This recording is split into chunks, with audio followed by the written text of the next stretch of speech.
Round Pure Sports, baby. Print Factory is live with myself, JSU, Big T, and ODB, ready to break down the main slate games from a betting perspective, a survivor's perspective as well for my guy ODB. And maybe we throw a little DFS in here, but this is more the betting show. If you want the DFS winners, we'll be on Sunday morning. NFL Wood Show, me, Big T, and Wiley on Sunday. So we'll get the DFS winners that day, and we got all other shows throughout the week where they'll cover DFS. But this is more the betting show. This is more where we give the winners. Big T, how was your Sunday? It was decent. A lot of good games. I think we had mostly good takes. I'm sure you'll make fun of us on one or two of them, but pretty good day as far as the winners. Fantasy was pretty flat. I think I made a little bit on Sunday, but nothing crazy. Fun week though. It was a good week of football, good games. Happy to dive into another week with you boys. Yes, sir. We'll have some fun going back and forth with these games because we were not all aligned last week. So it'll be fun to go back and forth on the games we were off on and see who came out victorious. ODB, how was the Survivor week for you? Rough week Survivor, rough week picking, rough week everything, honestly. Kind of weird because I feel like got a lot right on the show. I just ended up with the wrong takes, ended up in the contests and in the betting pool, and the things I got right either were small or just ended up being talked off of it. So yeah, didn't really do that well. I felt like the show was kind of decent though. I felt like nailed a lot of the things, but I personally didn't do that well. Was heavy on the Ravens from a Survivor standpoint, so that sucked. But yeah, we're live and we're on to next week. I had most of my Survivor picks on the Jets last night. Complete roll spot and low owned, most likely according to the estimates. So yeah, pretty happy with getting the week started 1-0 and got a lot of Survivors through. And yeah, I mean, Jay, so you said this is a betting show. This is just a football show, man. We'll talk DFS. We're going to talk it all. I like this is where I come to hone in my take. Sometimes there's some games on this thing. This slate, I mean, slate seemed a little tough to me. There was a lot of games where I didn't really have super strong opinions, but I know after hearing you guys, break down some things, I feel like I'll have some better leans. So do have some good takes, but just there's a few of them that I'm not really that sure on. I just meant me and Tony from the bulk of it. We'll be talking more from a betting side, but yeah, we'll throw in some here and there takes for DFS. But that's crazy. Survivor. So I'm assuming the Ravens had to be one of the most heavy teams for Survivor last week, and then the week before the Bengals screwed everyone. Like there's probably 60% of the field dead after 2 weeks, 70? I think more. I think out of the 14,500 people, there was like under 4,000 that made it, or like maybe low threes. I think it was like 25 or 27% got through because plus Detroit lost, Dallas lost, the Eagles lost. Really the only two chalk teams that won were the Chargers and the Texans. I ended up being on the Ravens. It feels, bad to lose with the chalk pick, but I do think that I assessed the week really well. They came in much lower owned than people thought. They were really neck and neck with Houston as far as popularity. And, I got the over 8 to 9 point favorite versus the 6 point favorite at the same popularity. So I'm pretty happy with the selection. I mean, Lamar did what he did with 10 minutes left, just kind of put it in auto. And, next thing he looked up, he was tied. I mean, he does that shit from time to time. It's kind of annoying, but whatever. We're back to rebuild. Luckily, didn't put it all on the Ravens, even though I kind of wanted to because I felt it was such a good smash spot. But whatever, we're here. Good thing you didn't. All right, well, let's go. We're going to break down the main slate of games. So pretty much the 1 and 4 p.m. games mainly here on the show. So we'll start out first game, Denver Broncos, Tampa Bay Buccaneers, 6.5 spread. Tampa is favored at home in a 41 total game. Denver coming off the loss to the Steelers. And then Tampa Bay coming off a win, right? They beat the Lions, if I remember correctly. So, two teams kind of in different paths here. Tampa Bay's been playing pretty well, I guess, to start. And Denver, their offense has been struggling big time. So, Tony, I'll start with you. You loved Denver last week. Are we rolling it back into Denver this week? Listen to him, ODB. You loved Denver last week. Trust me. I'll give myself shit, but I'm going to give you guys Denver last week. Well, you know what's funny? On every pick that we weren't aligned, I think it was you two against me on like literally everything we weren't all aligned on. I love how we started out with the freaking Broncos. It's the first game on the DK app. What do you want from me? This Denver team, at least they were so stupid that they somehow covered the teaser still by how bad they were. They were playing for field goals when they didn't need it. It was just Denver is absolutely embarrassing. And this is one spread this week that I'm just going to have a hard time with. I don't understand how Tampa's not more than a touchdown.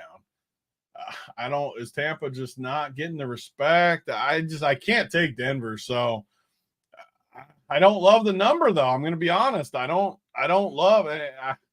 So I'm torn on this one. I'm not going to have a hot take out of the gate as far as this game. I don't love it because I can't take Denver and I really don't want to lay a weird number with Tampa here either. So as far as DFS though, Rachaad White looks like he's a little banged up. We need to make sure he's in. If he was somehow to miss though, I mean, Bucky would be just a very good play. He's already slowly working his way up that ladder and looking pretty good. Kind of like Braylon Allen for the Jets too. I mean, these rookies are looking pretty good. They're going to steal more and more work, but overall, man, I mean, this game does not look great to me. Even though Tampa is facing a bad team, Godwin went off again last week.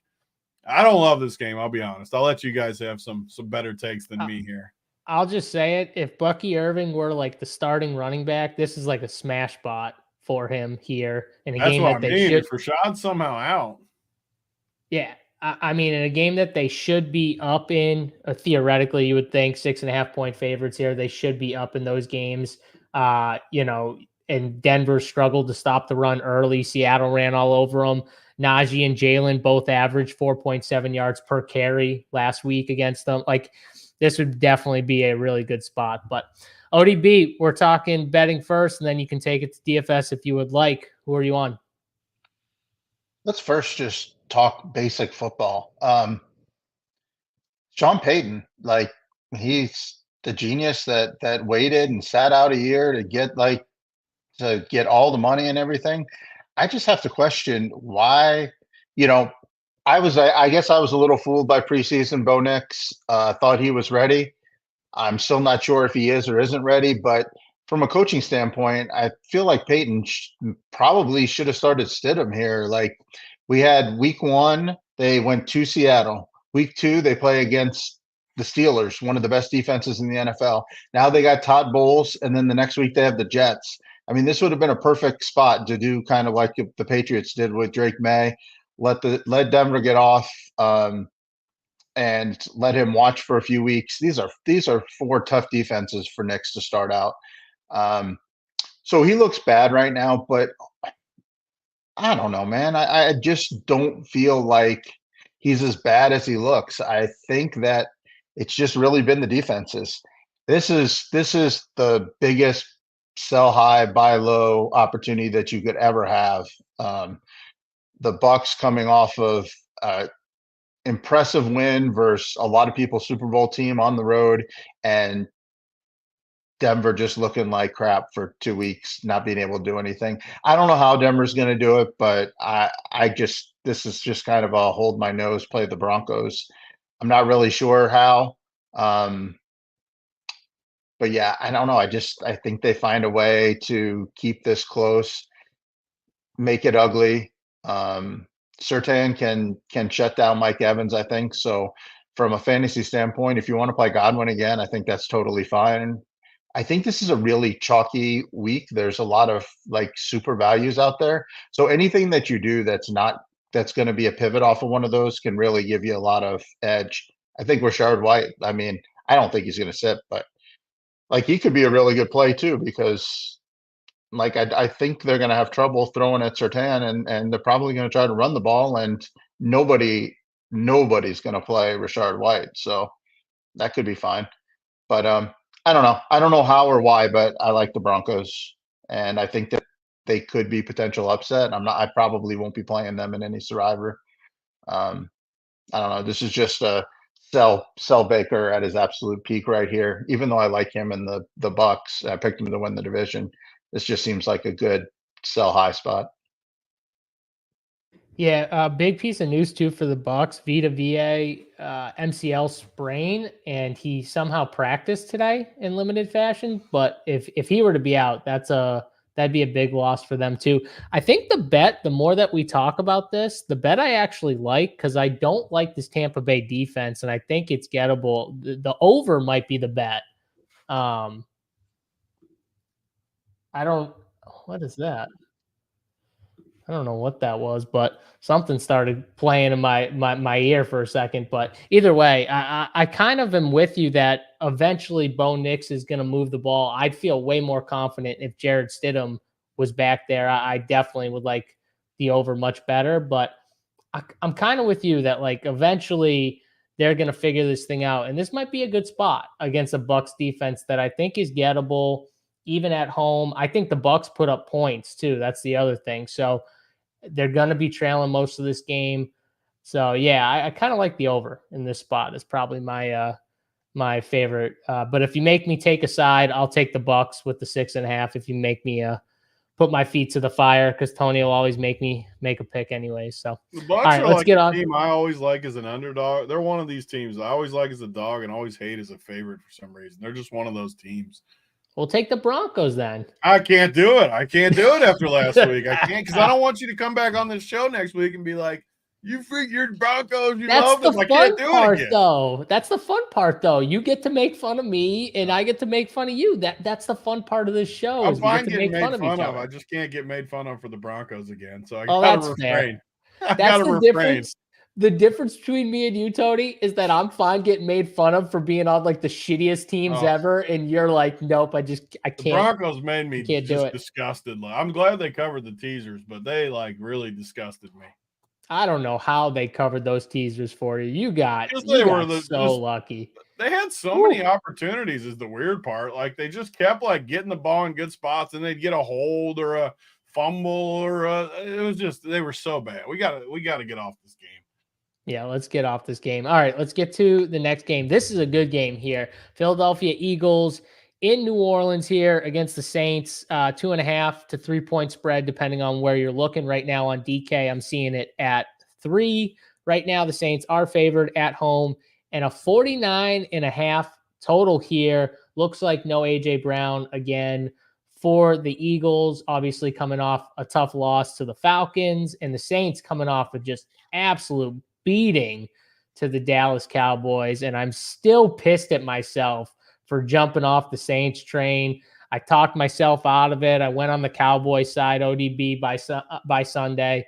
I know I talked up the Saints on the show, but by Sunday I flipped my pick and I ended up betting the Cowboys thinking the pressure would get to Derek Carr. It did not.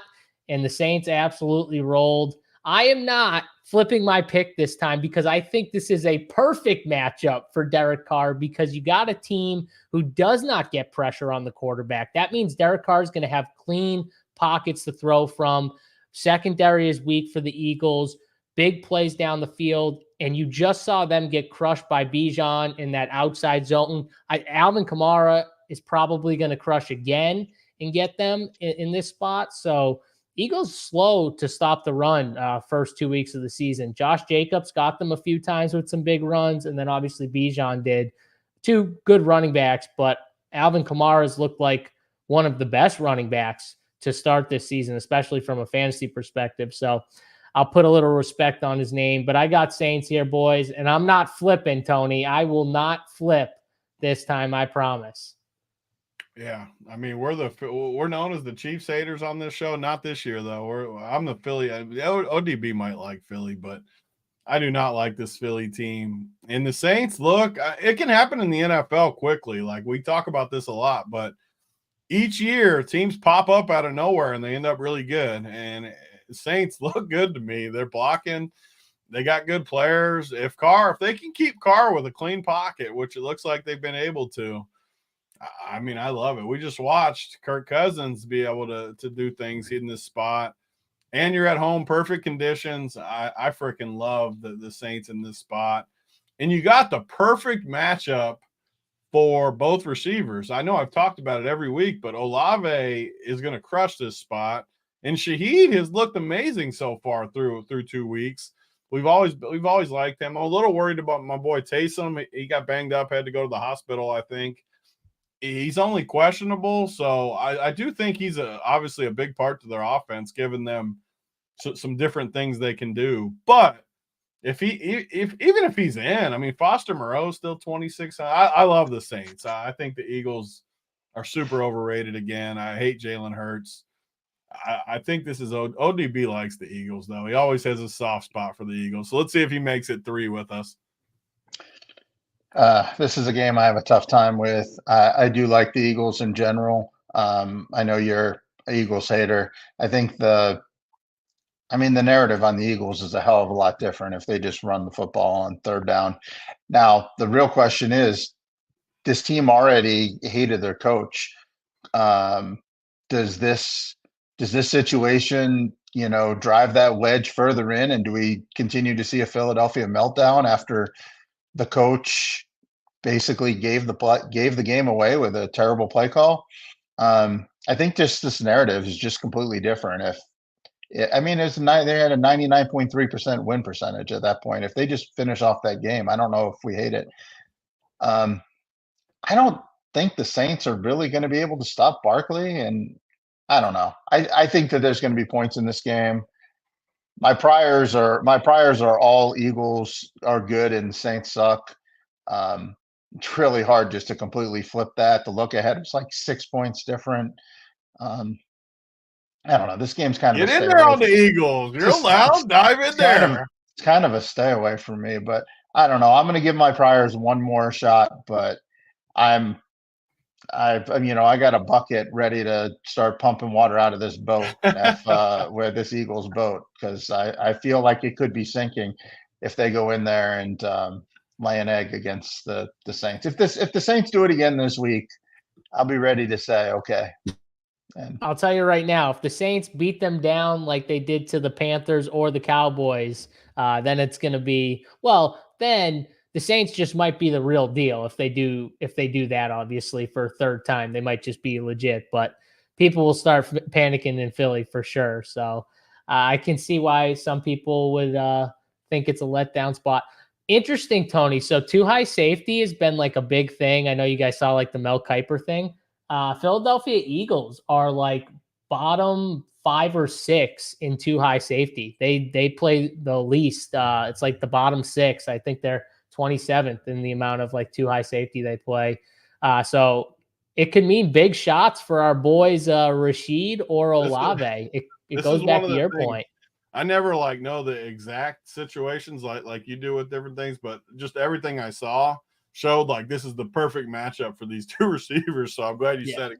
I knew it was, and I like I said, I don't know the exact specifics, but it's like when you tweeted Chiefs tight end funnel. Yeah, and you just knew that with my own eyes, though. But yeah, and you knew though that the Chiefs are the second highest. They run the second highest amount of too high safety of any team in the NFL. The only team that runs more too high safety the first 2 weeks is the Minnesota Vikings. That's it. So you got Minnesota's number 1 and a lot too. That it's a lot. It's like 78% for Minnesota too high safety, and the Chiefs run like 71%. So that's why you were saying tight end funnel, and you didn't even but you knew that it was close to that probably, and that's why. So that happens sometimes, but definitely like the passing game. I think we get big plays here. It's Olave week too, for sure. It's freaking Olave week. He's coming this week. The problem is Shaheed is just so fast, Tony, and Derek Carr knows he can just throw it a mile and he has a chance to chase it down because he's so friggin' fast. But I agree with you. It's got to be an Olave week this week. I already bet his props. If the Saints get up, Philly could just fold. I mean, this is one where, like, if you're one of those type of people who you like to watch the beginning and then like go back on the other side because, team got up 7, you're getting like plus money. I could see the Eagles just completely folding if they don't get off early. The team is a bunch of front runners and terribly coached, and I think they hate their coach. But if they get up, if they run the ball down the field and Barkley gets a touchdown, start the game, then we could have a different game. But if the Saints get up like they have the first 2 weeks, it could just be a roll show again. One of my like hot takes with the Eagles is I think their roster kind of sucks. Don't get me wrong, their front end guys, Saquon and Devontae, are awesome, but AJ Brown being out hurts them more than other teams. And you look like Jahan Dotson is awful. He's terrible, and he's out there the whole time. Britton Covey's out there a ton. I just think their roster's kind of limited. I really do. Hurts is kind of limited as well. Well, they've got the 3 studs, obviously, and then you're saying there's a massive drop-off. I would like them better. Yes. I think AJ hurts them being out more than other teams. Yeah, because if AJ's not in, then the teams can really key in on the other 2 guys, which would be Devontae and Saquon. You know what I mean? Where it's like, okay. I would double and triple to make any of these other guys beat them. I would too.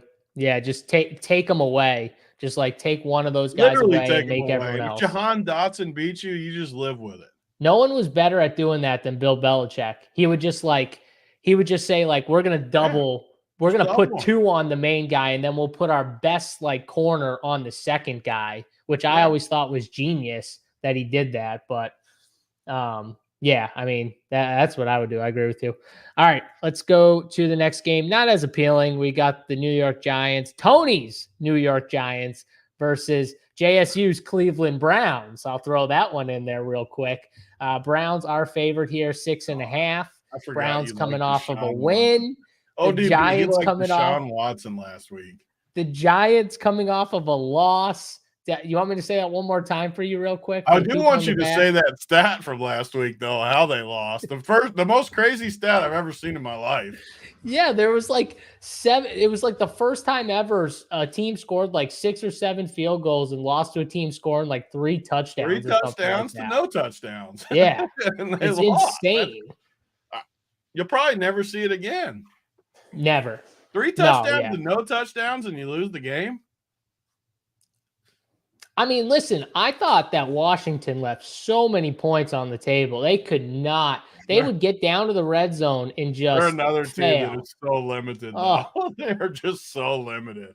The problem is when Jaden Daniels gets any pressure, his eyes go right down to running. He never picks his eyes back up. He needs to watch like Kyler Murray. We give him shit. Like I know Tony shits on him a little bit, but like Kyler Murray, he's gotten really good at like getting out of the pocket, evading pressure, and then pulling his head back up instead of he used to just run instantly. He used to get out of the pocket. Right when he got out of the pocket, he was running forward. Now he's like skating the line, looking. He made a few plays like that last week where he made some really nice plays after he evaded the pressure because he's so quick. And Jaden Daniels just needs to like watch some of these guys and figure out how to, okay, get away from the pressure and then pull your head back up. Don't just always take off. He's just always taking off. And it's I think, hurting the team. But ODB, I'll start with you on this game because I can't remember if you were on my side or Tony's side. But Giants, Browns, who you like? I was on the Giants last week. And I'd do it again. I mean, the Giants outplayed them. I mean, Daniels sucks. I mean, Daniels he's not ready. I don't know, man. I don't know how the Giants are going to do it, but the Giants are going to cover this game. Obviously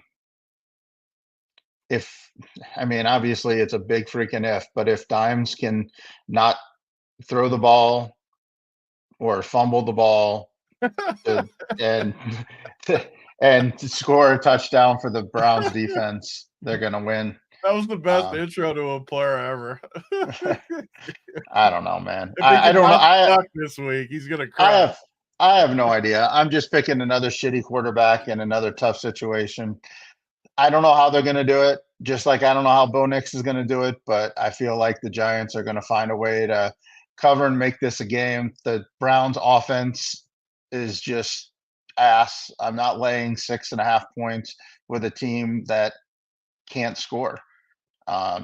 As good as the Browns defense is, I mean, the Giants, for all their flaws, they've got a okay defensive line, and they do have some weapons that can do stuff. I mean, I don't know. I don't know how they do it, but this feels to me like this game's 17-13, one way or the other. So I'm just going to take the point. I'm going to All take the right, point. taking the dog. Tony, I will say you had the sick call. I think it was your play of the day on the Wood Show with Malik Neighbors. He got like 5,000 targets from Danny Dimes. He might get 5,000 targets again here because I think Daniel Jones knows, like, listen, I better get this dude the ball or he's going to just make it really hard for me to stay the quarterback of the New York Giants going forward because they're going to keep losing, obviously. So he's got to make sure this dude's happy. But you got two bad offenses. One team has I say decent defense in the Browns. And I think ODB said it right. Like, if Daniel Jones cannot turn the ball over, then I think this is a close game in which the Giants can cover and have a chance. But if Daniel Jones turns the ball over, then they might lose by 21 or literally like 3 touchdowns if he's turning the ball over. So what do you see here with this game? Yeah, I mean, I think the under's the lock for a lot of what you guys said. And I think it's similar to the Tampa Bay game for me. So I'm glad ODB said it with Bo Nix, because it's really hard for me to like the Giants in this spot, just with Danny Dimes against this defense on the road. But I hate Cleveland too. Like, I think Cleveland is really bad on offense. I think their defense is fine, even though Dallas did good against them. But I just don't see how they're going to score on that. I know the Giants' D's not great, but their D-line's pretty good. Cleveland wants to run. I just it could be that it can go when you take the dogs in these games, it can go wrong for you 100%. I mean, we're not saying if you take dogs, sometimes it looks bad.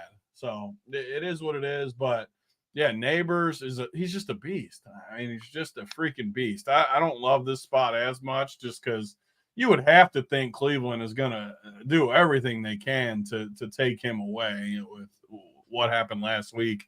But he's still going to get a ton of targets no matter what. Singletary looked pretty good, too, to me. He's going to be good early in the year. I don't know if he'll make it all year, but early in the year, I think he's going to be a decent option in there. I just don't like Cleveland. I think Deshaun Watson's one of the worst quarterbacks. I know he is. Amari Cooper always has upside. I do kind of like the Deontay Foreman 4,400 play. He got more and more work. I think he doubled Ford in carries last week. He's only 4,400, which is an interesting price point on DraftKings. On a week where we got really chalky guys in other spots, he could be a little bit of a cheaper pivot, and it's a good spot versus the Giants. Even though the Giants got a good D-line, Cleveland wants to run. This game's freaking ugly, though. I'm on the Giants, though, too, even though I don't like it. It stinks. I hope they can score enough to get there. This could be like a 13-10 game. I'm going to just go against you guys. I think I'll take the Browns here with the 6.5. I will say, though, these are two of the worst quarterbacks in the NFL. So I get totally what Tony's saying about the under and it being ugly. I just think that the talent with you talked about the talent of the Eagles.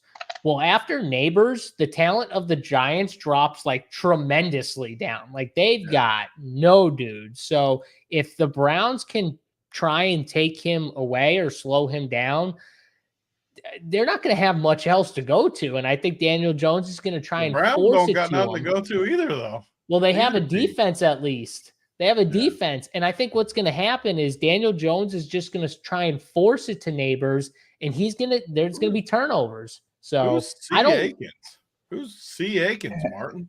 Cam. He's talking about the tight end. He's talking about Cam Akers. I was in my head, I was like, who in the world is Akins?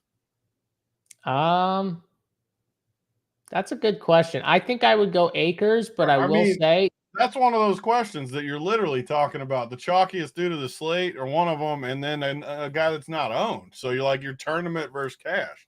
Well, yeah, that's obviously true. I mean, I will say though, they're going to use Dare way more than people think. Yeah, I'm going to tell you what I think. This is how I think this game. This is how the Giants keep it close. Dimes under pressure, running the football. I was right. You were wrong. Ha ha. No, he wasn't. Yeah, he said Jordan Akins. No, look at the guy who actually wrote. Look at the guy who actually wrote the thing. Why are you saying that? Damn it! It's the wrong guy. They had like the same color too. He already said it above. The dude already said it. Wrote Akins. Wait, but look, they both have M as their logo. Damn it! Change your damn logo. Both have M. I'll give you that. They both have the same logo. I literally just looked at the logo and I was like, you're wrong. Fuck.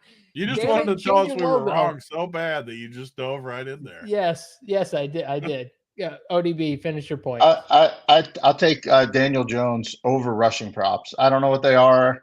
I don't even bet that shit. But I think that under pressure, he's going to use his legs to escape. I could easily see him running for 60, 70 yards. Maybe he has one of those that he just ends up getting away from the defense and scoring. I don't know. I just a gut feeling. I think DJ can put up some yards on the ground. Yeah, he might be running for his life, so that makes sense. I don't hate it because he might have to run. He might have no choice. All right, let's get to another ugly game here. Let's get this one out of the way. We got the LA Chargers and the Pittsburgh Steelers here. Steelers trying to get to 3-0. They're 3-point favorites at home. 35 total in this game here. Ugly total here. Justin Herbert popped up questionable. He's got I think they said high ankle sprain, but Justin Herbert's one of those guys, like most people with the high ankle sprain that just got it like last week, they sit in this spot. But I've seen Justin Herbert, like I've thought he was going to sit many times before and ends up like playing through shit. So I have no idea if he's going to play or not. I'm just going to go under the assumption that he's going to play. I don't think this line has moved either. I don't know if either of you guys know that to be a fact. I think it was 2.5 or 3. In with the line, yes. Yeah. Okay, that's what I thought. Yeah. So I was going to assume that anyways, but it's actually off the board on Pinnacle. I don't know. Oh, is it on DK? It's still up. It's up everywhere else though. It must just be Pinnacle for something random. Well, Pinnacle is very, they're kind of the leader in that kind of thing. So. Maybe news hit. I mean, it is Friday. News does hit this time of day. No, I mean, well, there were pictures of him with his foot where it was heavily taped. But dude, I've seen him get those knee injuries where I'm like, oh, he's dead. He's not playing for like 8 remember weeks. The time he broke his ribs against he was in for garbage time with a broken rib. I mean, that guy's an absolute warrior. He's playing. You're right. I don't care if they have to like just carry him out there. He's playing. Now he's got Harbaugh too, who's like a hard-nosed dude too. He's like, get back in there. Yep. All right, I'm gonna go first. This is Steelers for me. I think this is gonna be the first game where the Chargers see some adversity. The pass rush for the Steelers, I think, is gonna get to Herbert, especially if he's hurt and not as mobile. That's gonna be an issue for them. Chargers are gonna try and run the football, and I just think the Steelers at home, I think they're gonna have the Chargers number here. So give me the Steelers. Get them to 3-0. Maybe they're a sneaky division winner too. I don't know. Tony's a division. The Bengals. Would you stop with the Steelers? Stop. I mean, the Steelers. I mean, listen. Baltimore's got Lamar. Like the Steelers might just be the answer. No, Pittsburgh stinks, but they keep getting these matchups that are. I mean, they play. Who'd they play? They played Denver. Who'd they play the first week? Atlanta. That was a somewhat good win on the road. But I mean, so last week we were super high on the Chargers and those two running backs. That was another good take. We had a lot of good takes last week. It just didn't all come together. And like Jordan Mason and J.K. Dobbins, we said all week, those were the two running backs. They both ended up optimal. But like JSU said, I mean, this is not the J.K. Dobbins spot. This game's first team to 10 wins this game. I mean, the total's low, but my God, how is either team going to score? They're not going to score. There's going to be no points in this game whatsoever. His name is Justin Fields. Put some respect on it. Under for me is my play in this game for sure. All right. ODB. Wait, Tony, did you like either side or no? I mean, it's another teaser game for me. Chargers plus 8.5, plus 9. All right. ODB, what do you got? Another game I don't really love, but I lean Steelers.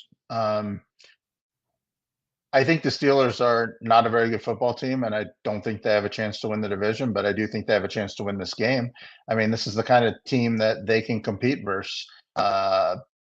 They can dominate the line of scrimmage on defense, and the Chargers do not have explosive weapons.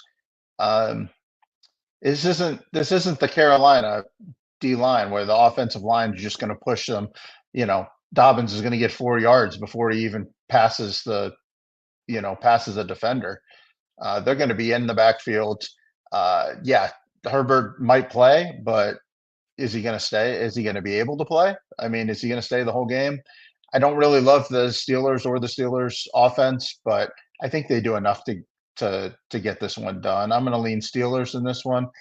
I do like, speaking of this division, I think this is a good time to buy the Bengals on they're like plus 220 to win the division from the place that I looked. I don't know where they are, DK, but this is a really good spot because they should roll the Commanders. The Steelers are in a coin flip game. The Browns, I think that neither of us think they have a shot, and the Ravens have a tougher schedule, and the next few weeks are really tough. So Ravens are in a coin flip game. Steelers are in a coin flip game. Even if both of those win, I still think that the Bengals have a legit shot to win the division. But if the Steelers and the Ravens lose their coin flip games, I think the Bengals automatically just move to even money from plus 220. So I think it's a good spot to buy the Bengals. Bengals play the Panthers the week after too. Yeah, exactly. And then they play the Ravens at home. So they're going to be favored there as well. So I think I can really see a good path to the Bengals being 3-2. And the Giants after that. The Bengals get a lot easier in a hurry. You better bet them now. Yeah, if you like the Bengals, you should bet them right now because they're about to get 3 or 4 wins in a row. So I'll just say this, though. I don't know why you guys don't like, especially in this matchup, the Steelers more. Like, forget about their players for a sec. They have one of the better coaches in all of football in Mike Tomlin, and that's got to rank for something. And like ODB said, this isn't a matchup where the Chargers are just going to automatically dominate the line of scrimmage. What the Chargers, the teams that they're going to dominate throughout the year are going to be teams that they can just absolutely demolish up front. And I just don't see that happening with the Steelers. And the Steelers are at home. I think it's a really tough spot for them. So I don't know why you guys aren't higher on the Steelers. I mean, I picked the Steelers. What do you want from me? Harbaugh's a great coach. Yeah, but you guys were like, I don't love this game. I love this game. I like love the the Chargers. Steelers. Put me on the other side of your donkey team. I want to be on the record with the Chargers. That's fine. I love the Steelers last week, and you laughed at me. The number 3 O-line. The Pittsburgh's not just going to blitz through them. Give me the Chargers. I'm coming back next week. Start with this game next week. So your rankings, Tony, your rankings, they played Carolina in one of them in the Raiders. It's not just that. It's not. Hasn't Pittsburgh scored one offensive? Hasn't Pittsburgh scored one touchdown this year? I'm even. Or did they score 2? ODB. You don't want to be on they're trying to win games, ODB. They're trying to win games, okay? They're not letting Justin Fields sick with these Steelers. They're not. I don't like the Steelers, but I don't like this spot for a hobbled Herbert. We got to own him. Come to the right side. We're owning him this week. He's freaking going down. I'm so tired of it already. You guys are literally playing Justin Herbert, Mike Tomlin is such a good coach. It's such a big coaching advantage over Harbaugh. Like, I mean, what? Mike Tomlin's literally like one of the best coaches. What's Harbaugh? Tomlin's good. Tomlin's good as a dog. He's not great as a favorite. Mike Tomlin's done more with less in recent years than a lot of coaches I've seen. Yes. He Just gets in this no matchup, respect. though, what is Harbaugh? Harbaugh's a great What do you coach, mean he too. gets no respect? He gets a ton of respect. No. He's got everybody People slobbing up suck just Tomlin like off. you. They go down and lick his balls. Dude, you like, guys they love him. dude, it's the same thing you do with Harbaugh. It's like, dude, Mike Tomlin's a better coach. Sorry. Like, not sorry. He's a better coach. All right. I'm with Terry. Enough Let's move on to fighting. the next game. Yeah. We got Houston and Minnesota, 2-point spread here. Houston is favored in Minnesota. Minnesota coming off a big win against the San Francisco 49ers, which Tony did predict on this show. I think it had the weird 5.5 number. Might have been 4.5. I can't remember, but Tony was all over it. I think ODB was all over it too. ODB, I'll throw it to you first, though. Minnesota and Houston. Who do you like here? These are two teams that I really like, two teams that I've been on from the beginning of the season that, when I looked at this game, I really wasn't sure. I started thinking about it from a standpoint of why is JSU in control of the comments? That's what I want to know. He's throwing up anything that's just plus. ODB. I control I the can't show. wait for next week because the Chargers are winning that freaking football game. You couldn't wait for this week with Denver until you got owned. We haven't even started talking about the Cards Rams. Let's wait till we get to that, where we absolutely owned your ass on your favorite game. Yeah, you did. You did. Anyway, this Vikings Texans game, I think it's a very interesting game. I started out, I was thinking how Flores just really can unlock and just make the game unpredictable like he did. But CJ Stroud isn't Brock Purdy. I mean, Brock Purdy's very limited. He's good when everything's in his direction. Like, he'll probably be really good this week against the terrible Rams team. But against a blitzing, tough team like the Vikings, going to force him into mistakes. CJ Stroud, it does not make mistakes very often. I think the Texans defense is strong. I don't know. I think this just might be better everything. I mean, Texans might just be better everywhere. So yeah, I've really come around to really liking the Texans. I think they're going to be able to do enough, and I think they'll be able to stop them. I think this is going to be a fun game. Tank Dell hasn't been used at all for the Texans, so I think he could be a fun play in DFS just because when you got these guys and all these weapons, the quarterbacks want to get them all involved. And Nico's been the favorite guy for so long that, I mean, the first couple weeks, this could be Tank's week. I'm just going to take the better quarterback, the better overall roster, the better everything. Home field advantage I don't think home field advantage means as much as it used to. I like the Texans in this game. All right. Tony, ODB likes the Texans. Are you back on the Vikings here? Or are you flipping? Oh, it's always like my cop out in these games, but it's just a perfect teaser game. I can tease Minnesota up to 8.5, 8.5, depending on where you're left. FanDuel right now, you can get 8.5. At the 2 number, though, just talking strictly the game, I think it's a great game. I'm kind of like ODB. I'm high on both these teams. I think Minnesota's just so well coached that they just always have a chance, I feel like. Not as good of a coach as Tomlin, of course, but pretty well coached. And I think Houston, too. I just like how Houston plays. Stroud's just good. They got a lot of weapons. I mean, Mixon, I don't love Mixon, but it is a decent loss to have him injured. I don't love that.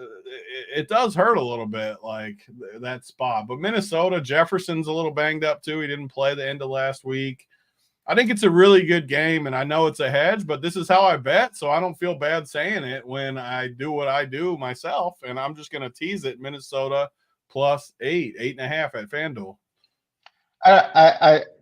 I will just fight back a little that I don't love this teaser spot as much as you, because you have an offense in Houston that can roll, and you also have a defense that likes to apply pressure, and you have a quarterback who's in the past given up big defensive plays with his arm. So Darnold's capable of making the big mistakes. So I think this game has a chance to get out of hand, opposed to some other games when you're teasing up through the 3 and the 7 that don't have as many big play guys. You know what I'm saying? I don't know. Just my No, I thought mean, on I that. agree with you. There's more variance in a game like this for sure than a low scoring game like the Steelers or something where there's just not going to be points really. Right.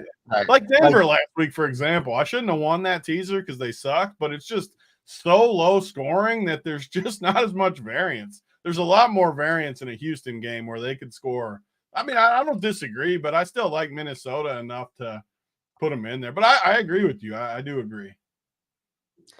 Yeah, I'm gonna lean ODB side with Houston. I just think Justin Jefferson a little banged up.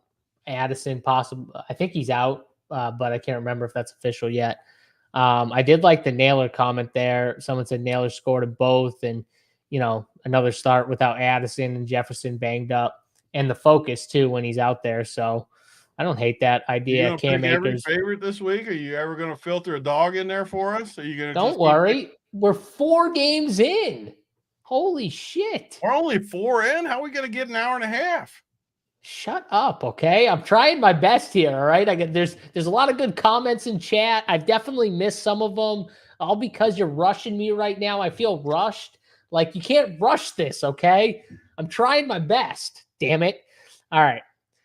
We'll move to the next game one here. Last thing before you move on to set you back. Just because the chat. So you rush me, and then you want to just take over, please.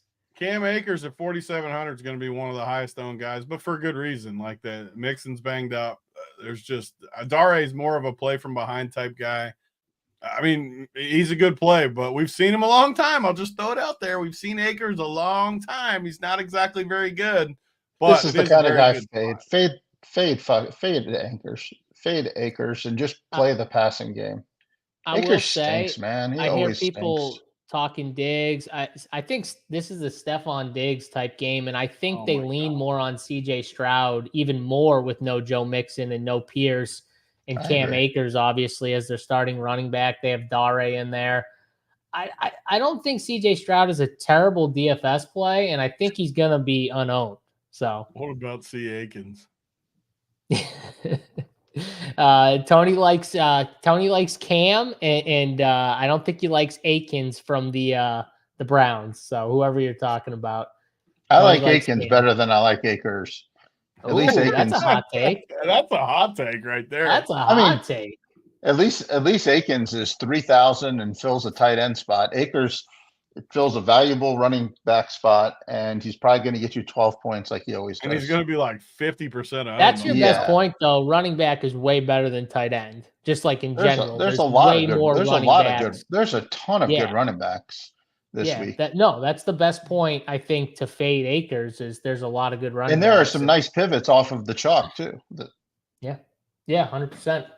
All right, let's move. We got Green Bay. We got Tennessee here. Green Bay sitting at 3-point dogs again in this spot. I think there were 3 last week.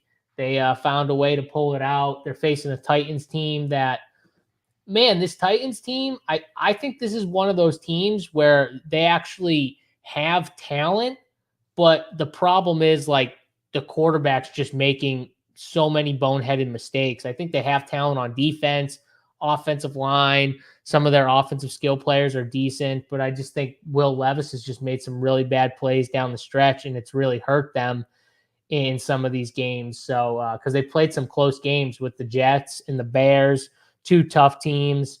Do they get this shit right here, Tony? Did they finally get a win here against the Packers? Man, these games we're starting out with are rough besides that Minnesota game. I mean, Tennessee, Green Bay. Oh, at least Green Bay owned you last week because you had Indy. You led in a little easier there on the when it went the other way. You led just a little. I tried to forget that I had Indy because I had Indy in like all my shit too. So I tried to forget it. But man, so Green Bay, I was definitely on last week. I liked it at home, but this week they're going on the road with the same situation against a Tennessee team that I feel like plays good at home. But you got a similar position as we were talking about with the Pittsburgh game. where I just don't see how these teams are going to score. We get all. I'm with Mel Kiper. Mel, where you at? We need points. Like we can't have all these 30-point totals. No, you're not. I'm not actually with them, but I am annoyed with these low totals. I mean, this game is so ugly. Give me Tennessee for sure. But it also is just like ODB talked about with the last game. Here's a low-scoring long game where Green Bay plus 8.5, low scoring, not as much variance in a game like this. I don't hate Green Bay for teaser, but I'm picking Tennessee for that's like the old JSU. I got the cover plus the money line the other way. That's what we call vintage right there, people, for the old school Print Factory lovers. Tony, I'm a terrible host too. I should have led with the fact that Jordan Love is still questionable, and we don't know exactly. If he plays, I'll definitely like Green Bay more. But honestly, the spread can't have him in right now, I would assume. I don't think so. So best case for me, just to plan ahead, if he somehow played, I have a feeling Green Bay, it would flip to like Green Bay minus 2.5 or 3. And that would make me like Tennessee in a teaser. So if you bet it right now, you could realistically get both teams plus 8.5 in the same game. Like that's a decent window if he somehow played. So it makes me like the Tennessee teaser even more right now. Yeah. Right now, I think they're thinking Jordan Love is out. I honestly think too, I think he's highly questionable in my opinion. I think the whole thing with him is like, they already know what they're going to do, and they're probably just going to be cautious with him if he's not fully good to go. But they don't want to announce that they're starting Malik because Malik and Jordan are two very different quarterbacks. So you're making a team prepare for both guys. Yeah, they know what they're going to do, but it's still, you're preparing for two very different type of quarterbacks. Obviously, Jordan Love would be much less mobile, especially with the knee issue, and Malik Willis is going to be much more mobile. So it's just it's different game plan. Obviously, the Titans know Malik, but I think they're just going to try and hold it out as long as they can. I do feel like Malik does start this game. Jordan Love comes back next week. That's just my opinion. ODB, who do you like here? I started the week the Tennessee was going to be one of my favorite picks, and still kind of is. Only thing that scares me, man, is every single pod I listen to likes Tennessee, and that rarely works out. So I don't know. I like Tennessee. I think that I think they're not a very good football team, and I'm going to be happy to fade them a lot. But this is a pretty good spot. Malik coming in at home. This is just a matter of the coach not letting Levis fuck it up, and I think he'll do that. I really like Pollard in this game. I think he's a nice pivot in tournaments because I really think that they'll use Pollard, and I think they'll use Pollard a lot. He's 6,000. He's right where Jordan Mason is, so Mason's going to be super, super chalk. So I'm not saying to take him over Mason, but just if you wanted to pivot on somebody low owned that has a lot of potential, I think he could do well in this game. I think they have to protect Levis from himself. They don't need to score a lot of points in this game. So I could really see Pollard getting a lot of use. Plus Tajay is pretty banged up, so might even get a higher percentage than normal. I can't see people wanting to play Pollard when there's a lot of other good spots. There's a lot of good running backs that are, you have like Achane at 7,000, and you have, Mason at same 6,200, and you got guys that aren't that far off of him. Charbonnet is going to come in real heavy owned. So yeah, I think Pollard's a nice pivot. He's kind of like my contrarian play of the week, and I do like Tennessee in this game. Yeah, I get what you're saying. If Tajay Spears plays, because he's obviously questionable, they'll probably be a little more careful with how many touches they give him, most likely, which could mean more touches for Tony Pollard. Give me the Packers, though, in this game. I think this is a field goal game. I think what ODB said kind of plays into the under and the fact that I think it's a field goal game, because I think they're just going to run Levis this week like, don't fuck it up. Don't fuck it up. Try not to make too many mistakes. There's going to be very little scoring in this game. You've got two solid defenses here. The Packers defense is for real. I agree with Colton 100% here. I'll take the Pack in this spot. Unfortunately, I wish Jordan Love would play. Hopefully he does play, but at the same time, I got futures on the Packers for the Super Bowl. So I'm like, you know what? Maybe take another week and get healthy, Jordan. Get fully healthy before you come back here. So hopefully the Packers can get it done. I'll go there. That's one dog, Tony. So you can suck that. Let's go to the next game. Chicago versus Indianapolis here. Man, the Chicago offense was both these offenses right here were two of the toughest offenses I had to watch all week last week with the Bears and the Colts. I mean, the Colts, Anthony Richardson was awful. Like, one of the worst things I've seen maybe ever was Anthony Richardson last week with the Colts. It was just terrible. And Caleb Williams and that offensive line was awful as well for the Bears. Now they play each other. It's a 43.5 total. You get a 1-point spread here. Indy's favored at home. Oh, God. ODB, I'll throw this one to you because this is an ugly game for me and two teams that have left a bad taste in my mouth. So I got to figure out my thoughts real quick as you talk. I don't know, man. I don't know what to do with this game. I hate the Colts. I hate Anthony Richardson. I'm just going to victory lap him every single week till he's out of the league. The guy cannot throw a football. He's terrible. So, yeah, I mean, Malik Willis beat him, for God's sakes. That being said, this Bears team, I don't know. I mean, I think they're going to be good eventually, but I don't even know right now what they're doing. Yeah, I don't know. I hate this game. It wouldn't surprise. Nothing's going to surprise me here except a lot of points. But I guess even that wouldn't really surprise me. I mean, the Colts defense is really bad too. So maybe Caleb gets right. I don't know. My gut kind of tells me Indianapolis, but I don't really want any part of this game because I really don't like betting on Indianapolis. So, but my gut kind of tells me probably Indy at home. I feel like they're probably better suited for home. They played with the Texans for the most part at home. So why can't they play with the Bears, I guess? I don't know. I mean, the Bears defense is pretty good. Yeah. Like they held the Texans. I agree. They held the Texans my first pretty solid. Yeah, my first run of like lineups, I always clipped the Bears. I always tried to find like the cheapest defense that I like, and that's kind of where I was landing with the Bears. So I don't know. I really don't know. Rome I could see Rome getting some work too. His dad takes to Twitter and starts showing how open his son is and everything. So and the Colts have a bad secondary, so I don't have anything strong here I don't have anything here strong for the viewers.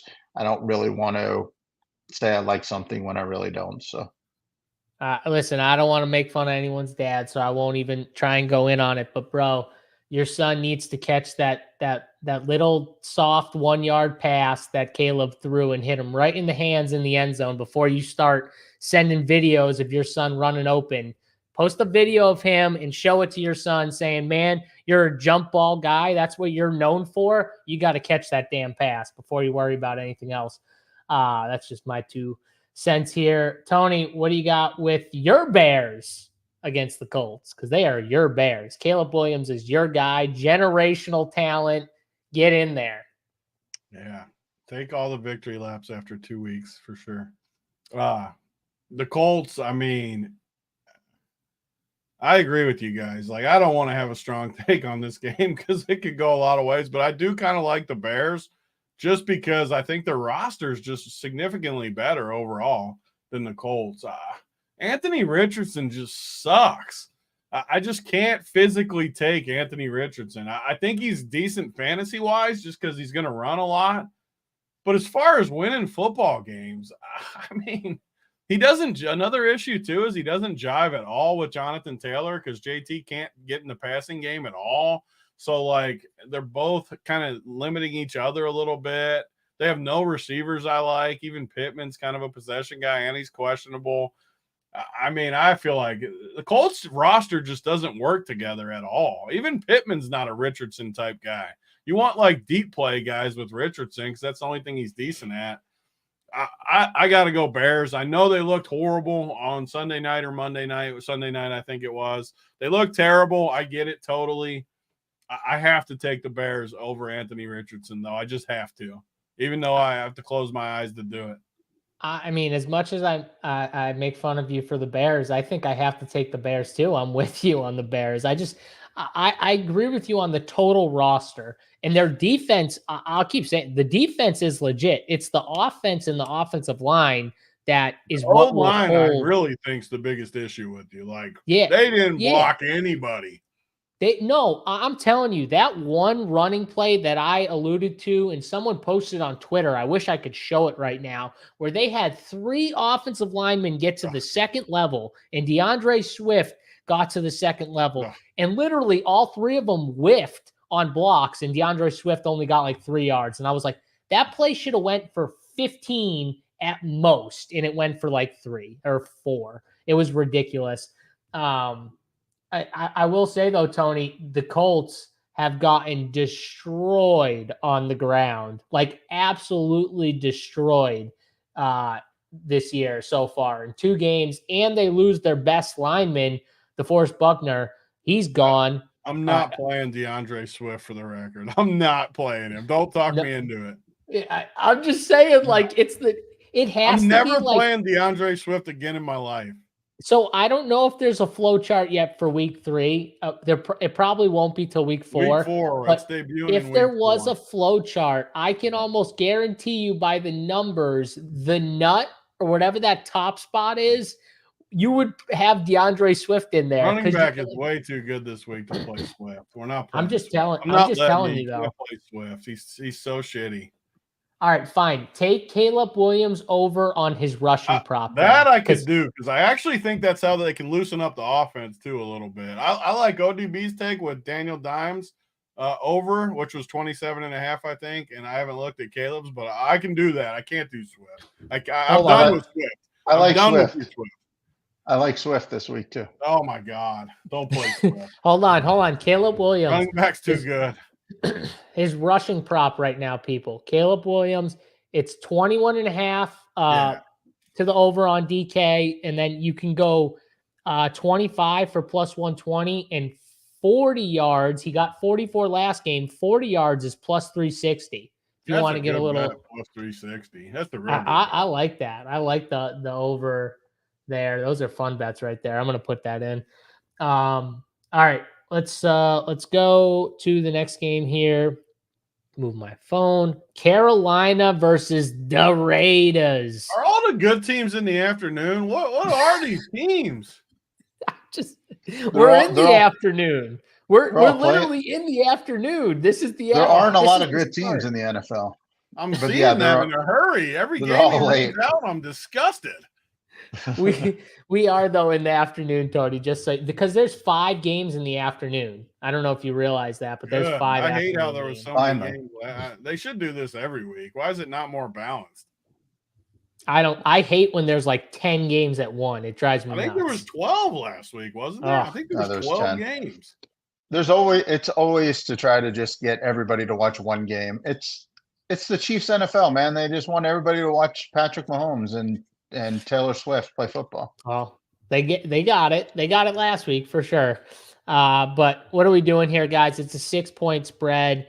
Andy Dalton is the starting quarterback, which is bullshit because the Raiders should have got their easy dub with Bryce Young, and they pulled them after 2 weeks, of course, as they're about to play my Raiders, and my Raiders at home were going to get their easy win. I mean, like easy, like 40-point blowout. And now we got to face a veteran who is capable. I'm not saying he's going to beat the Raiders because I love how you say we. But JSU's teams, the Cleveland Browns, I got the teams. Los Angeles Raiders, or the Las Vegas Raiders, the Packers, and the fucking terrible Packers. terrible. Did you watch that defense last I can't week? make fun of him for underdogs anymore because he does like the 4 crappiest teams. How do I get made? The Steelers are almost always an underdog, and I like them. The Raiders are almost always I had an a bad underdog, and I take like making them. fun of you for your underdogs. I take It's it back. That was a bad unbelievable. take for me. You know what's great? underdogs. JSU's 4 favorite teams have Deshaun Watson as a quarterback, Justin Fields as a don't quarterback, put me as a Malik Browns Willis lover as a just 'cause I quarterback, like and them Gardner 1 Minshew week. as a quarterback. Just because I like the Browns 1 week, don't put me as a Browns You lover. always What do you don't mean? like the You've Browns. liked the Browns since I started on this show. Yeah, But I don't like. I've never liked Deshaun Watson as an actual quarterback. I played him in DFS last week. That was wrong, but I never liked him as an actual quarterback. Well, he was a really good quarterback for the Houston Texans. Oh, he was terrible there. Everything was garbage time with him. He was terrible. Matter. Everything was garbage time when he was in Houston. That's the facts right there. But fine. Back to my Raiders here. Tony, does Andy Dalton have a chance to beat my Raiders here? I mean, Carolina's so bad. Does he have a better chance than Bryce Young? Absolutely. I said it last week with the Chargers versus Carolina. Now the Raiders are at home. They have a pretty good D-line. I don't see how the Raiders don't win this game. I'm not playing Carolina probably all year unless they get like a soft team. I don't know who they'd have to play. Some soft team I could see Andy Dalton beating. The Raiders aren't a soft team, though, even though I don't think they're good. They're not soft. I honestly wish Carolina was in a better spot, like versus I'm trying to think of a team like Miami or something. Like the Redskins. The Redskins. That's a perfect team. I love Carolina versus the Redskins this week. Because Andy Dalton for like 350. Andy Dalton is 4,800. Like that's the price point that he won it for us last year. And I wish I could do it. I just can't. I mean, I got to be on the Raiders. The problem with the Raiders, though, so the coach speak is all, let's get Zamir more work. Zamir should be – I mean, I don't disagree with that about Dalton. He's so cheap, but, man, you got to close your eyes when you click it. And you have value. That's the problem, too, with Dalton. You have value at running back that is really, really good. Do you really need a 4,800 quarterback? If you do, I don't ever hate like Dalton at 4,800, but my question is, Zamir White, can we please just get the work? It's JSU's team. Talk to the coaching staff. We can't be running Alexander Madison as much as we are. If Zamir White was full-time, I would jam him this week, but I don't believe he's going to be full-time in my head. Listen, I already called Pierce. I called the staff. I called the brass in Vegas. I told him, I said, listen, we got to switch this thing up. We got to get rid of this zone blocking scheme. He said, you know what? You're fucking right. He went out there. He reamed Luke Getsy. He said, this shit ain't working anymore. Zamir can't run this fucking zone blocking scheme. Let's get rid of it. And let's go back to when he was crushing last year at the end of the season. And let's go back to that scheme. And I think that's what's going to happen here, honestly. I think they're going to end up, because he talked about the O-line being better and the scheme specifically, maybe the scheme's just wrong for Zamir. And I saw a lot of beat writers and other people talking about that after week one. They actually wrote, I think it was in The Athletic, there was a column about it, how Zamir just might not be good with the running scheme they have. So I called Tony. I tried to give him my input. But that's all I can do. I can just leave messages and hope that Coach Pierce, gets it and puts the screws to Getsy and whoever he has to get Zamir the ball in a better scheme. But ODB, what do you got here? Well, I mean, I saw it in the chat, and I was initially really on Zamir White too, but it feels like I've heard it a lot, so maybe it's not as sneaky. So I really do. The guy I think is going to explode in this game is Devontae Adams. Devontae Adams is going to smash. I saw some stat. I don't know exactly. JSU's the guy who knows all this stuff better than Big T or I, but against this certain defense, Adams is got like 48% against this type of coverage. Like they work the ball to Adams in this spot, and they don't work it to Bowers. So I could see Adams just absolutely exploding. I could also see Pierce finally just deciding, you know what, I finally have somebody that we can beat up on, and he's the kind of bully type coach.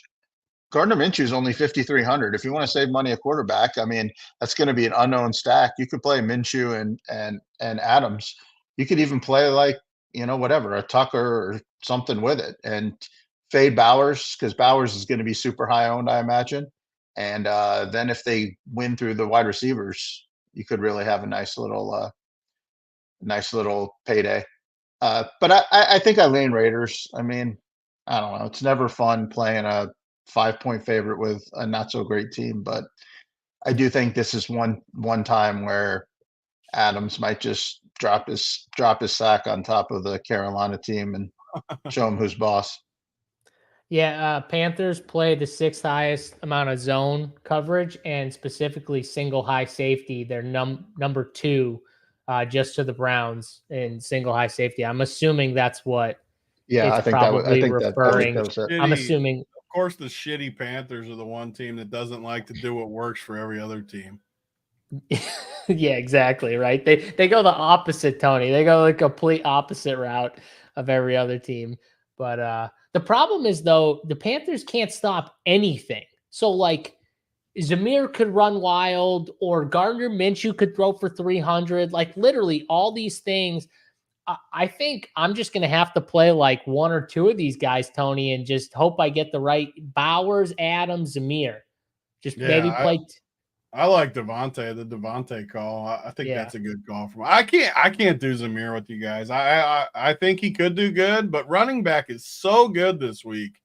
I just don't think you need to do it. No matter what, Madison's going to get work. I just refuse to believe he won't. I just can't do it, but I get why you guys would. And I'm going to play Bowers every week. So I'm going to play Adams. I'm off White. There are enough other running backs I like. I don't need to mess with it. Running back is so freaking good. Yeah, there's a lot of running backs this week. So I'm surprised. I'm going to play Adams. That's my guy. I'm actually surprised Zamir seeing the ownership that he's potentially seeing right now, which I see like 10%, 12%. Honestly, I don't believe that. By the time we get to the slate, we might get like other news too, with other running backs opened up, like Bucky Irving. I think, by the time we get there, everyone's just going to want to play these like value running backs and then spend up for the studs. And he might be someone that gets forgotten about. But right now, I get it. He's getting projected for some ownership, so I get why you would be a little apprehensive of that. Adam Thielen is the only guy from the Panthers that I may consider in DFS. I just wanted to throw that one out there. Last year with Andy Dalton in week 3, Andy Dalton threw for 350, had 58 passing attempts, and I think 11 catches were to Adam Thielen. He went for like $120 or something like that. And I hit some of his alt props, Adam Thielen, too, because he could easily get 60, 70, 80 yards just on volume. They're going to be trailing. And Andy Dalton's going to get the ball out quick. Adam Thielen ran like 70% of his routes out of the slot last year. That's what he's doing this year again. He's playing the most snaps of anyone at wide receiver. I think Adam Thielen's not a crazy, play on the other side if you wanted a Carolina on the other side. All right, let's go to the next game.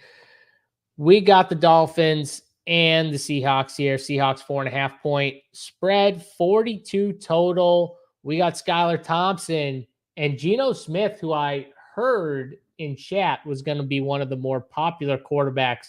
And I just kind of laughed a little bit that Geno Smith is going to be one of the more popular quarterbacks, but he's got good weapons and they're priced really nice in DK and JSN. But Tony, from a game perspective, are you buying the Skylar Thompson Miami Dolphins hanging around in this game?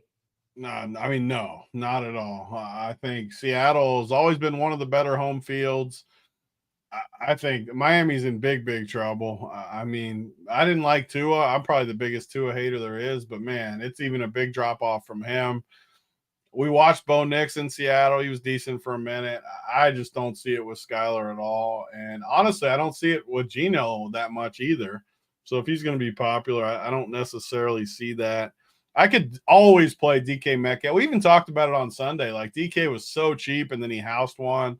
JSN, definitely I could play him anytime. So I'd rather just play one of those guys. But the best play, clearly, and he's going to be owned like it, is Charbonnet. I mean, he's 6K. He gets all the work, assuming he starts again, which I think is pretty much locked in. He got all the carries last week. He's going against an up-paced Miami team. I mean, he's just a very, very, very good play. So, again, at running back, you can't get that creative this week, I don't think. There's 5 or 6 guys that are just such good plays. I mean, Geno with the pass catchers is a little leverage off of Charbonnet. For me, though, I'm just playing Charbonnet in this game, and I like Seattle a lot. I think Seattle – what's the number right now? The number 4.5. 4.5. Yeah, I like Seattle a lot here. Yeah, I'm with you on Seattle. I really like DK Metcalf. I think this is going to be like the first game. You got to remember, too, he had some tough covers the first 2 weeks, and he still had the big game, obviously, but he had some tough, coverage matchups and stuff like that. I think this week it's going to be much easier. And, man, I think this is the week where, he can again explode, honestly, on this Miami defense. So, yeah, I don't mind. I'm probably going to be heavier on DK. I don't know what I'm going to do with Charbonnet yet, because he's at least priced in a range where there's other good guys that I can spend up for. But I get Tony's point. He's going to get all the work. No Kenneth Walker. He can catch the football, too, out of the backfield. He had 5 catches last game. So he's got a good floor there. Is there anyone, maybe Achane I could play from the Dolphins if Mostert's out, but he would be the only guy just because I think they could pepper him, but I can't play any of the other guys. I can't play any of the other receivers. So it's Seattle all day. I'm with Tony. I think they cover this pretty easily. I think they win by a good margin. ODB, what do you got? You agree? Yeah, I like Seattle, which is kind of rare because I really wasn't big on Seattle this year. I love JSN in this game. DK is going to get shadowed by Ramsey. And I think the slot corner is the Miami's weakest corner. So that just fits right up with JSN. And yeah, I think they beat him pretty good. I like Achane though. I mean, the guy's going to get all the work, and Skyler's dump off king. He can always house him. So yeah, and yeah, Mostert's Mostert's out. So yeah, I think they lean on him. I mean, why wouldn't they lean on Achane? So yeah, I like Seattle, I like JSN, and I like Achane in this game. I will just say my guy Brad Moore, shout out to my guy Brad Moore. Pretty much just the best take of the whole show. I agree. Just having a championship day. I agree. Thank you. Appreciate what about Rob P though? We have stronger takes than any show around, and we play everyone. What are we talking about? I mean, he's confused because I don't play 100 teams. Watched us. We always give takes. That's why people like watching us. He must be new. I've never seen Rob P in this chat. He's definitely new. I mean, we're known for, we almost do it too much. We get off the chalk too much on here. Yeah, so it's almost a problem how much of a stand. That's the problem we get into. We take too big a stand some fucking times. That's sometimes our issue. But yeah, Rob's new. It's okay.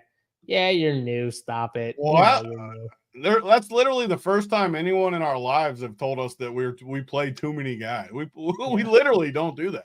So you are. We get criticized for a lot of things. That's not ever been one of them. Ever. That's the first time. So yeah, you're definitely new if you're throwing that one out. ODB makes fun of me for getting too different. I don't even know what you're talking about, Rob. San Francisco and the Rams next game. Rob, he can sit to the side for this one. 43.5 total here. 6.5 point spread. 49ers are favored in Los Angeles. We got a bunch of injuries. Cooper Kupp out. Puka's still out. They still have offensive line issues with No Boom out and a few others. for the Rams. San Francisco, they're down Deebo Samuel, their best pass catcher. George Kittle popped up injured and I think is highly questionable to play. He didn't practice on Friday. They are playing the Rams, though, in LA. Rams been struggling. Maybe this is a spot where they, give Kittle a week off and hope they can get through to get by the Rams, obviously, who've been struggling. So, Tony, I think there's going to end up being some plays in this from a DFS side, but from a betting side specifically, they're your 49ers. I mean, you've been on them for years. Are you on them here? I know you weren't on them last week, but normally you're on them. I mean, there's just no way in the world I'm not playing the Niners in this spot. And I know it's a little trappy because the Rams are so banged up. The spread is still not to 7. It's 6.5. Feels trappy. I can't play the Rams over this team.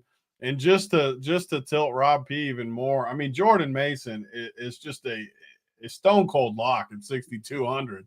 I mean, you're not fading Jordan Mason, Rob. I don't care what show, we're the chalk show here now, but Jordan Mason at 6,200, you're not fading that. So that's where George I'm at. Kittle, doubtful. It just came out just now, literally across my thing. So George Kittle's officially doubtful. I mean, I think you said it. You said it perfect. I think they just give him some rest. They should be able to win this without him, which they are shorthanded without Deebo, without Kittle if he doesn't play. Another reason that they just lean on this ground game and just pound Jordan Mason. And I think it's easy, but you can definitely play Ayuk or Jennings too. I'm not playing Purdy in this spot, but you can play Ayuk or Jennings. But for me, it's just Jordan Mason. It's the Niners and it's Jordan Mason. And it's the defense because Stafford's going to try to still do some stuff. He's going to throw. It's not one of those spots where he's just going to hand it off up the middle and stuff. If they get down, he's going to try to push the ball down the field. They're going to get turnovers. So it's Niners D, it's Mason, it's Niners for me. Yeah, this is a tough spot because Stafford's not going to be able to just not throw the foot. They're not going to be able to run, I don't think, on San Francisco. So he's going to have to make plays with his arm, even with, his main two weapons out. So it's a tough spot, but I agree with you. He's going to have to make some plays. ODB, what do you got here in this gun? Oh, no, you just ruined our mojo. Rob P's laughing at us because you're on mute. Yeah, sorry. We're just going to gloss over the fact that the Rams were your favorite play last week. I mean, the Rams, yeah, they were. Yep. Yeah. I mean, Did you he started say out with his favorite? Oh, that makes his me favorite Rams play. Rams and Steelers were my two favorite plays. Yeah. I just went and Kyler just right in their face. This is just all Niners. This is the perfect type of team for the Niners. A team that has no offensive line. The defensive line is just, I worry for Matt Stafford's health. I hope that he has a good insurance policy because he might just get ruined this week. If I was him or the Rams, I'd just hold him out of this game and I'd trade him to the Dolphins or somebody because he's going to get absolutely murdered by this San Francisco defense. I don't want to play chalk. But yeah, I don't really know how you can not play Mason. Ayuk's going to be super chalky too. Super chalky. So if you want to get off of something, you could get off of him. People are going to want to pivot to Juwan Jennings, but Chris Conley is probably going to run just as many routes as Jennings, and he sucks, but he's cheaper, and he has caught big balls before. But I just think this is just going to be Mason up the gut, and these Rams guys, they priced up all the receivers. They're not 3,600 or 3,800. I mean, Demarcus Robinson's 5,000. I mean, I know he's the de facto number one, and I saw JSU put a tweet out about Whittington. Whittington sucks too. He's not gonna. This is the big leagues. This is the San Francisco 49ers. He's not going to do anything. None of these guys are going to do anything, and the Niners are probably going to win this game by a healthy margin. Don't play any of these overpriced Rams guys either. Just just fade this Rams team. I already made some alt line bets. I posted them in the NFL chat and the Discord. 2 of the plays are in this game. So I will disagree with ODB on both of his takes. I think Juwan Jennings is a good pivot off of the Ayuk chalk. And I think Jordan Whittington is a very good play. If you want to check out why, you can go to my Twitter at JSURab, and I actually detailed it for you on my Twitter, why I think he's a good play.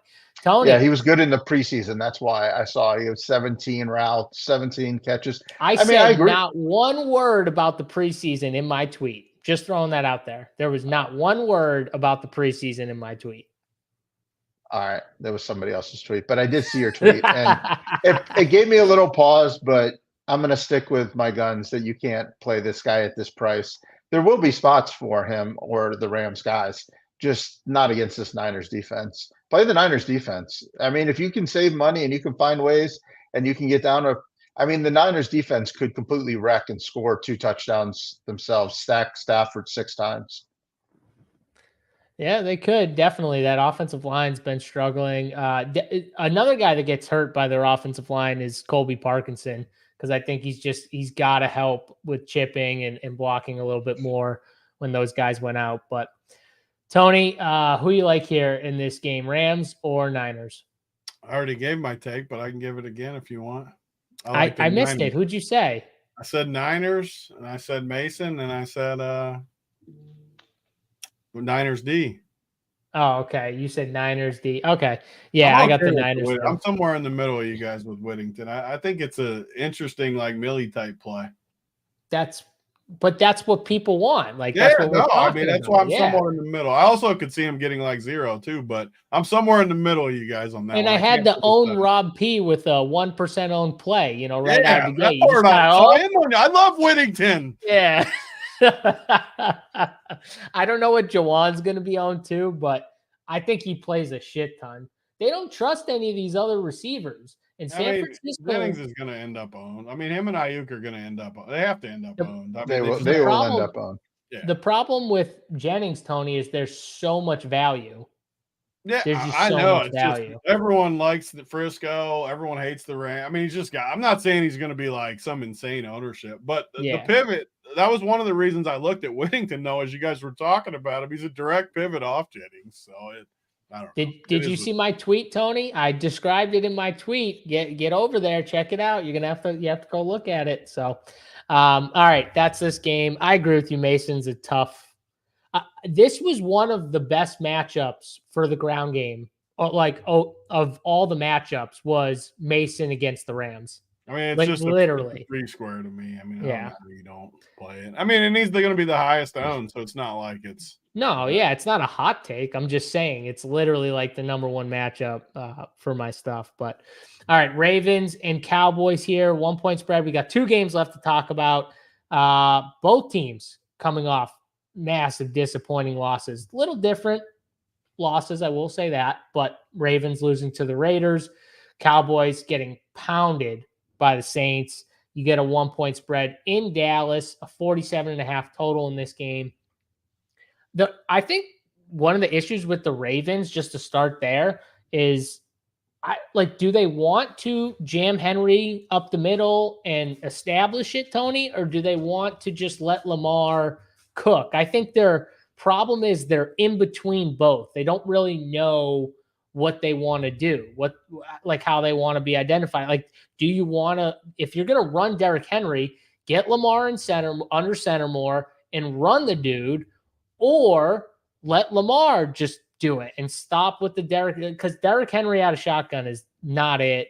Like, it's got to be one way or another. I think Modkin is struggling mightily here to figure out this offense and how he wants to run it, but they've got talent for sure in the offense. ODB, what do you like here with the Ravens and the Cowboys? Who bounces back? This game's giving me trouble. I feel like I've copped out on several games this week, which is not like me. I mean, I normally have strong takes, but I just really don't know what to do with either of these teams. I guess I just trust Harbaugh and Lamar maybe a little bit more than I trust Dak and McCarthy. These are two teams that could really benefit from having a number 2 wide receiver. I mean, you're still running out there Rashad Bateman and Brandon Cooks. I mean, why? These are Super Bowl contenders. Like, I don't know. If I was either of these two teams, I would be on the phone with Carolina making a play for Deontay Johnson or something. Like, why are you rolling out Rashard Bateman? The guy sucks. Nelson Aguilar, he sucks. I mean, we already know all this. So I don't know, just from a football standpoint. But I think I lean Ravens, but I could be sold on Dallas. It's not really the way I like to do it, to not have a super strong take, but I guess I'm leaning in the ever so slightest way to the Ravens.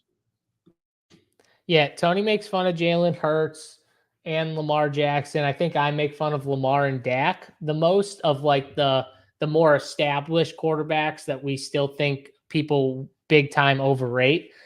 So Tony, this is a real tough call for me with these two teams. So you got to help me out here.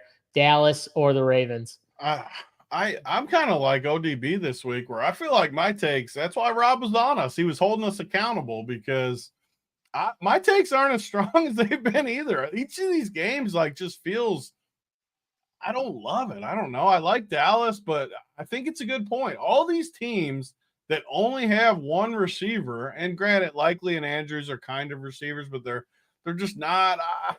I just feel like I was making fun of some teams earlier in the slate that only had one receiver, and then ODB brings up good points here that, I mean, in Zay Flowers, I love Zay Flowers. I loved him at Boston College. I love him in the – he's not exactly like a number one guy really either. He's like more of a number two to me in a way. He's a burner, but I don't look at him as like an absolute stud. So they're just limited a lot, and I think Dallas bounces back. But one thing that sticks out to me, the total's not even at 50 with these offenses, so that has a little bit to do with kind of the weapons too, I think. The weapons are a little weaker. I mean, doesn't the total feel low to you guys? 47.5? That just feels low. Yeah, I would feel like this is an over game. I mean, did you see the way that the Dallas D got worked by the Saints? I mean, that's what worries me, though. It's like, man, when I pulled this up, because I love doing this show without looking that much before it, and then Sunday, obviously, we got our final takes, but I looked at it. I thought this was going to be a 52 or something. It's 47.5. It's just, that worries me a little bit, though. I kind of feel like these defenses have struggled a little bit. I don't love the weapons. I mean, just going down the list, I like Zay Flowers. I don't like Henry on a week where you have unlimited running backs. The Dallas side, I mean, I like CD, but Baltimore's tough against receivers like that. It's just one of those games, and I hate it. I hate this because I love having strong takes. Everyone that's watched our shows over the years, we always have strong takes. This week, I feel like our takes are not as strong as they usually are. I'm going Dallas, but man, I don't have a ton of conviction in it. I disagree with you on the CD take. I mean, Rashid Rice and Devontae carved these teams up. I think CeeDee Lamb could have a big game. I don't think that's a crazy thing. I don't think there's some team that we got to really worry about someone like CeeDee Lamb. That's just me personally. But I think Lamar's going to run. I know they said they want him to ease back on it, but listen, they've lost 2 games in a row. In the Chiefs game, he ran 16 times for 122 yards.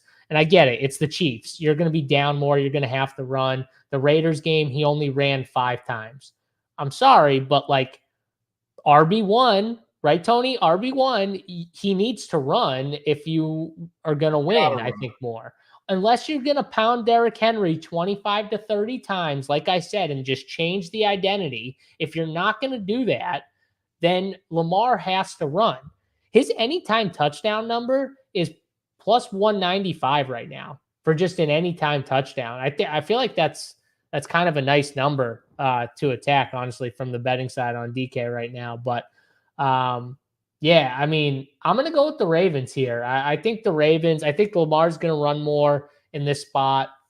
And I just hate Dallas. I hate Dallas more than I hate the friggin' Baltimore. It kills me that I picked Dallas. I changed my fucking pick to Dallas and got fucking owned. So I'm going Baltimore. I think Baltimore is going to bounce back again, like I said, they haven't won a game yet this year. I think they are going to need this one. I think they get this one in Dallas, but tough game to pick for sure. It's only a 1-point spread.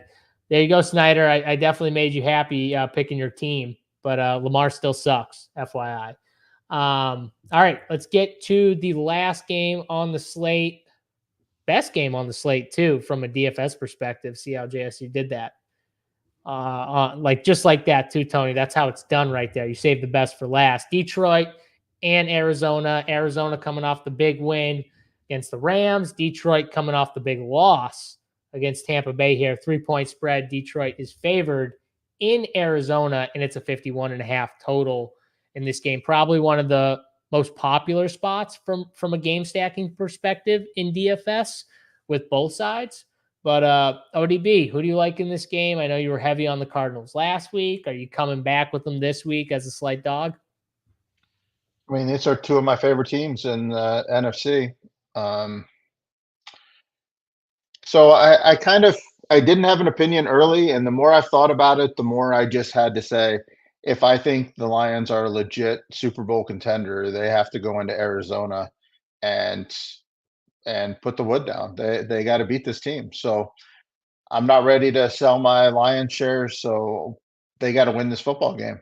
I really like what the Cardinals have done and what they're doing. They're a nice, fun, young team, and they're going to surprise some teams. But Detroit is physical football team, and that's kind of not the best for the Cardinals. The Cardinals are good against finesse, weak-ass teams like the Rams. I think the Lions can kind of do what they want, and the more I think about it, the more I just like the Lions more and more and more in this football game. I don't really, from a DFS standpoint, I tried to put together a stack for this game, and it's really tough. Like there's just so many different options, and I don't know. I mean, there's a lot of different options that you can go. I mean, it wouldn't surprise me if it's a Montgomery game. It wouldn't surprise me if they use Laporta. J-Mo's been amazing. You know, St. Brown is great. You got McBride, you got Harrison, you got Connor. I mean, you've got just a little bit of everything in this football game. So it's kind of tough. I think Murray's kind of supposed to be kind of chalky, but that doesn't really surprise me. The only problem is I could really see Detroit going with that Montgomery type game plan and the Cardinals not having the ball maybe as much. That's kind of my only concern about really being super heavy Cardinals. The offensive line of the Lions should really feast on this defense. So I'm with the Lions on this one. All right. That was pretty long way to say your Super Bowl team. You gotta pick them against the team that I think you heart. That's Arizona seems like one of your Raiders teams. Like that's like your heart team that you were higher on than the field big time, and you respect. Yeah, there's exactly two of those matchups. I mean, the two teams I was higher on the market were the Vikings and the Cardinals, and the two teams I had in the Super Bowl were the Texans and the Lions. They both have to go into those two stadiums and win. And if you're going to be a Super Bowl contender, as much as I like Minnesota and I like Arizona, if you're going to be a Super Bowl contender, you just got to go in and beat those two teams. So, I'm not going to just release my priors on who I think are the two best teams in the NFL. So, yeah, 100%. Tony, you agree with ODB that it's just a smash spot for the Lions, especially their O-line versus the D-line? Yeah, that's where the matchup is up front. And yeah, I love the Cardinals too. Loved them last week. It's just a tough spot. I like the Cardinals versus soft teams. Like even when they play teams, like when the Cardinals play like the Chargers and teams that are just more physical, I'm just not going to like them as much versus the softer teams like the Rams last week and spots like that. I'm going to like them. So I'm with ODB. I do have I love the Lions coming in. I do have just a little worry with how they played the first 2 weeks, but always in the NFL, it's preseason. We've said it. 2-3 weeks of preseason. The first 2-3 weeks, So they need one game where they just buckle down, get physical, and just pound a team. And I feel pretty good about the Lions here. It hurts to go against my Cardinals. I think we might have all three picked them in that. Oh, maybe not to win the division. They were kind of our sleeper teams, though. We all like them, though. I know that. It hurts me to go against them, but this is Lions' spot. If the Lions don't do it this week, then I'm really concerned because they looked bad versus the Rams. They should have lost to the Rams, honestly. The Rams outplayed them, and then the Bucs outplayed them pretty decent amount. So they got to do it this week, and I think they do. Dan Campbell, who I freaking love, can't step up there. He took all the blame, even though he didn't need to take all the blame. Took all the blame. I love Dan Campbell. They're going to play hard for him this week. You got the number one edge of the week, O-line versus D-line. Got to be a Detroit running script this week. I'm with ODB. Lions win big. So in the Arizona games too, a lot of their success started with James Conner. I don't know if he's going to have that type of success in this matchup. And I mean, you guys had the great call against the Rams, and I love James Conner for fantasy last week just because it was the Ram spot. But that was one of the huge things. And then it opened up the Marvin Harrison and Trey McBride and all those other guys to have big games, I think, from James Conner. And they did the same thing with the Bills. And then they kind of got away from James Conner later in that game, which I think really hurt them against the Bills. And, you know, could they hang in this game? Yes, but I agree with you guys. I think Detroit's just a really tough matchup with their offensive line. And I think you're going to see Dan Campbell come in with Amon-Ra a little banged up. I'm sure he's playing through some, you know, a little bit of pain with the quad and everything. Obviously, he's fine. He's going to play and everything, but he looked like he was in pain. I would expect this game, them to come out and run the ball 40 times. I would be stunned if they don't come out and run the ball like 40 times, slow the game down, and just pound the rock like Dan Campbell wants to do, and then maybe hit a few plays deep. I think J-Mo's a good play again. His routes they've started to expand. You can tell because they're using him in not just like deep situations. They're using him in shorter routes, intermediate, like all over the field. And I think he's still a good target for DFS. But yeah, I think they pound the rock, and I think they win. I think this game probably goes under too, Tony. If they run the ball as much as I think and they try and just control the clock, I could see this game going under and maybe disappointing a little bit from a DFS perspective. But I get why people like Kyler and all those guys. I like Kyler for fantasy because he's just got that running upside too. And I think this is the first spot where James Conner is going to be not as effective. So I think it has to be Kyler. If you like this game, I think you got to like Kyler in this spot. But yeah, that's it. That's all the games on the main slate here. Boys, final words before we get out of here. Also, before we get that, RPS 15% off your first monthly or weekly payment. Get over to Rumpier Sports. Check us out. You can get weekly or monthly plans. If you have any issues too, hit us up, info@Rumpier Sports. We'll help you out. We'll help you get into the Discord or with your signups, whatever you need. Just let us know. And then ODB, tell people where they can find you. Yeah, I mean, I'm on Twitter. Eventually, maybe I'll be big enough I can have my Twitter handle under my picture here on the screen, like JSU. You gotta do it. Watch. Yeah, you can do it. Watch. Oh, wow. Right here. Watch. Oh, wow. It's AU David B on the X and survivorsweat.com. Come over there and check out what we have available in the marketplace. As weeks keep going on, there'll be more and more entries for sale, and that's a great place to still have your Survivor Sweat. I'll have picks up on Twitter and stuff. Wow, look at that. The Tech Lord. Did I spell it right? I think I did. AU David B. That's it. Dang. Yeah. And also I'll be in Bobby's room. That is correct. Maiden Focus. All right. Yeah. No, I'm looking forward to the week. Sorry, I don't have super hot takes, but I don't want to force it. It was, I think this is a very interesting week. I think this is the week we kind of start to learn are our priors right, or are the first couple weeks right? There are a couple teams that really we need to find out, are they for real? The Saints, the Eagles, the Lions, the Vikings. There's a lot of those out there. So I'm excited to watch this week of football. Yeah, it should be a fun week. Shout out to my guy, Brad. He signed up. I think it was last show he did. What was it, yesterday? Brad Moore. Discord is the place to be. He's been in Discord hanging out. We have a great Discord. We have a great Discord community. All the people in there just sweating it out, sweating all the sports and everything like that. One of the best Discords out there for sure. And again, everyone's talking up Dortch in the slot, and I know they struggle, Detroit, in the slot. McBride lines up in the slot for like 50% of his routes. So don't forget about Mr. Trey McBride. I'll say that. I like him here. I know Harrison's being talked up again in Dortch, but McBride's a good play at tight end for sure. All right, Tony, final thoughts here before we get out of here. Yeah, I got to talk to this dude. Jared Goff, 24/7.